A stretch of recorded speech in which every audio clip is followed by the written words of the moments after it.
Hi guys! Welcome back to our YouTube channel! Welcome to another vlog! Today, ang gagawin natin, mag-Shopee haul tayo! June 25 na ship, dumating siya ng July 5. Unang-una is this Nova hair straightener. Tapos pwede din siyang pangkulot. Tama ba? So, nakapack siya. And then, paglabas ko sa package, hindi siya nakabalot. Ganyan lang. Naka-carton. Hindi siya binalot ng parang plastic. Tapos, pag binuksan mo, naka-bubble wrap naman.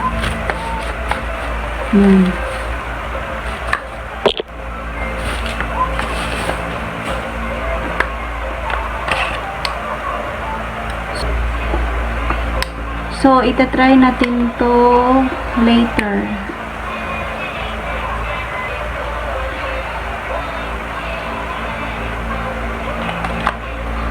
Next is this parang pouch.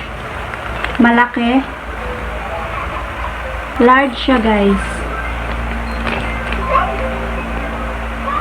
12 pesos. Meron ding medium.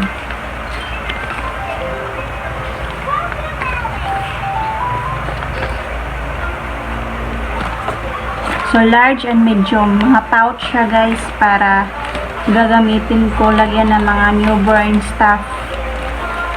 At ilalagay ko sa hospital bag pag manganganak na ako. Another pouch was 8 pesos. String series.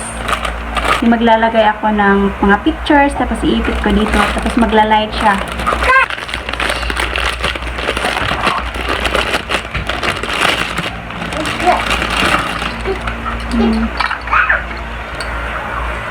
Dito ilalagay yung battery. Tapos may ganyan-ganyan siya dito. Iipit, tapos maglalight siya. Na-try natin mamaya. This mosquito net. Lalagay ko siya sa bintana kasi maraming lamok. Tsaka may string. Pang ipit. Oh my God. So, ilalagay natin mamaya. Travel bag. Ilalagay yung mga stuff, newborn babies, pag manganganak na ako.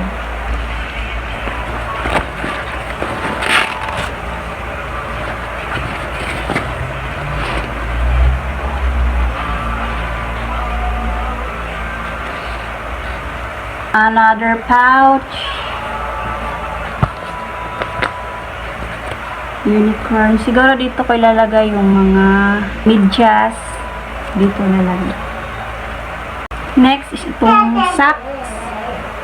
Hindi siya nakabalot, guys. Ganyan lang. Pagbukas ko sa may plastic.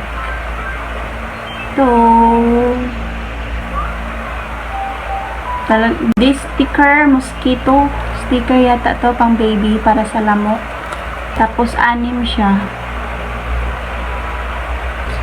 This parang yung mga manicure pedicure set.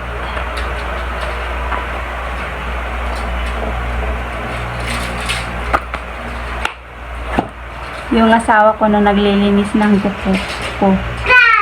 Tapos hindi ko siya nilalagyan ng kulay. Nililinis lang. Sticker note.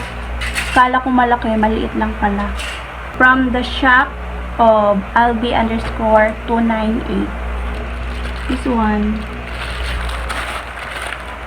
Paglagyan ko ng mga toys ni. Tapos itong pangtali ng buhok. 25 pesos. Pero madami na siya. 35 pesos. Maliit lang. Kasi diba pag pauntog, malikot na. Kaya pwede siyang lagyan ng yellow or ice para idampi-dampi pag may bukol. Travel pouch. Malaki siya. Panglagyan ng mga cellphone, charger, earphone. Wala na yung mosquito lamp. Pinalitan siya ng ganito. So, magiging-dalawa na LED light ko. So, ayan guys. Thank you for watching. See you to my other vlog. Don't forget to thank God for all the blessings. Bye-bye!